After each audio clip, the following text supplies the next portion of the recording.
Olá, meu nome é Valquíria Ginato, bem-vindos à Central das Escrituras. Se tem um exemplo de resiliência maravilhoso nas Escrituras, é a história de José. Por colocar o Senhor em primeiro lugar, José foi preso e ficou anos em situações difíceis, adversas, mas se adaptou e superou. E nessas circunstâncias, onde quer que colocassem José, ele prosperava. Ele dava o seu melhor. Então diz lá no versículo 3 de Gênesis 39. Viu, pois, o seu Senhor, que o Senhor estava com ele, que tudo o que fazia, o Senhor prosperava em sua mão. José achou graça aos seus olhos e servia-o. Ele o pôs sobre a sua casa e entregou na sua mão tudo o que tinha. Naquela situação, ele se destacou tanto que o seu Senhor adquiriu tanta confiança nele que deixou que ele dirigisse e governasse sobre a sua casa. Porque o Senhor também estava com José. Ele prosperava porque ele era leal, fiel e amava o Senhor e guardava os mandamentos. Quando ele foi tentado pela esposa desse seu senhor, ele fugiu, dizendo: como, pois, faria eu tamanho mal e pecaria contra Deus? Tão leal era José. Aí, depois de ter fugido, aquela história que a gente sabe que a esposa de Potifar inventou sobre José, ele acabou sendo preso. E na prisão, ele também se destacou. E o carcereiro Mor deixou toda a governança daquele ambiente na mão de José novamente. E aí, diz lá no versículo 23, no finalzinho: porquanto o Senhor estava com ele, e tudo o que fazia, o Senhor prosperava. Então, por causa do amor a Deus que existia no coração de José, ele prosperava em qualquer circunstância. Que capacidade é essa de resiliência que nós, filhos de Deus, temos? O que é resiliência? Resiliência é a habilidade de superar adversidades. O Elder Holland, ele diz assim: quando não temos outra escolha, podemos ter experiências sagradas, reveladoras e profundamente instrutivas com o Senhor, em qualquer situação em que nos encontremos. Na realidade, gostaria de dizer isso com um pouco mais entusiasmo. Podemos ter experiências sagradas, reveladoras e profundamente instrutivas com o Senhor nas mais miseráveis experiências de nossa vida, nas piores circunstâncias, ao suportar as mais dolorosas injustiças, ao enfrentar probabilidades de oposição insuperáveis. Olha só como somos abençoados como filhos de Deus. Nós recebemos a habilidade, podemos desenvolver esse comportamento, podemos nos adaptar, porque a resiliência é um comportamento que ajuda as pessoas a reagirem positivamente em situações adversas.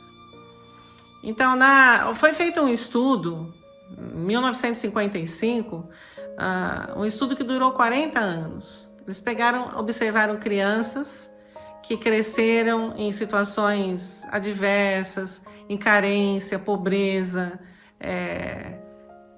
condições familiares não favoráveis. E o objetivo desse estudo nem era resiliência, não era estudar resiliência, mas eles descobriram a resiliência nesse estudo. Então, durante 40 anos, foram acompanhando o crescimento e a vida dessas crianças. E no final, eles perceberam que nem todas as crianças que cresceram nessas condições desenvolveram ou apresentaram problemas de aprendizagem ou de comportamento.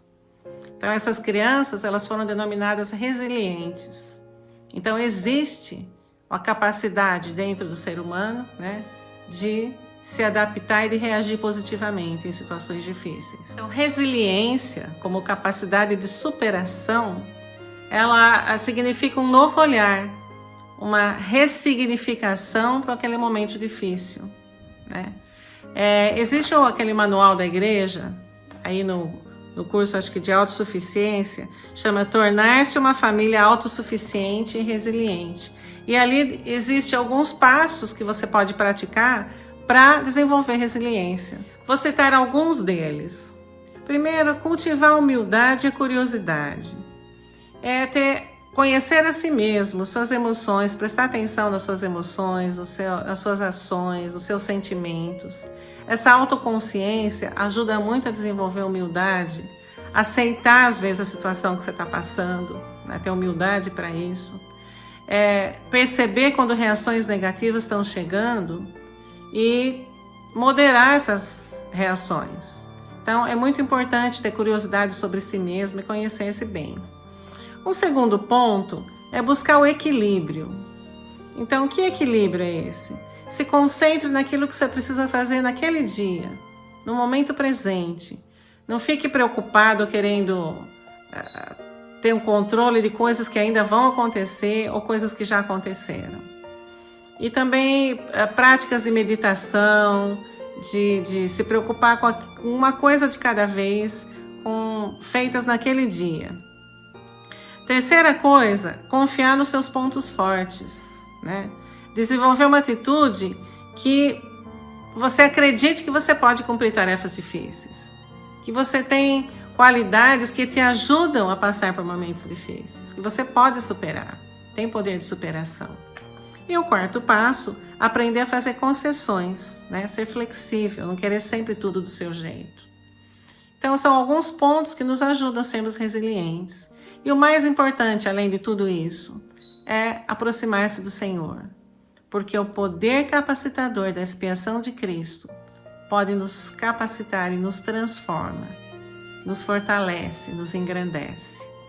Um exemplo moderno de resiliência, né, dos nossos tempos foi Nelson Mandela, que foi preso por 27 anos injustamente e durante os 27 anos na prisão ele cresceu.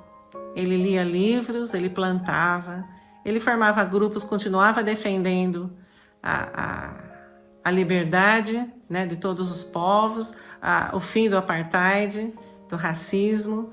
Ele continuou a sua luta ainda preso, formando grupos, comunidades, amigos lá dentro, e não deixou que a amargura o vencesse. E ele saiu da prisão maior do que entrou e se tornou o presidente da África do Sul. E foi um exemplo, e até hoje foi premiado pela ONU, e até hoje é usado como exemplo de resiliência e de grandeza. Então nós podemos também nos adaptar a qualquer dificuldade que surgir, juntos com o Senhor, buscando e implorando pela misericórdia dele, pela graça de Cristo e por esse poder capacitador que nos ajuda a realizar qualquer coisa. Ele é o nosso mestre, ele é a nossa força e nós podemos desenvolver esses hábitos junto com ele. Te vejo no próximo vídeo.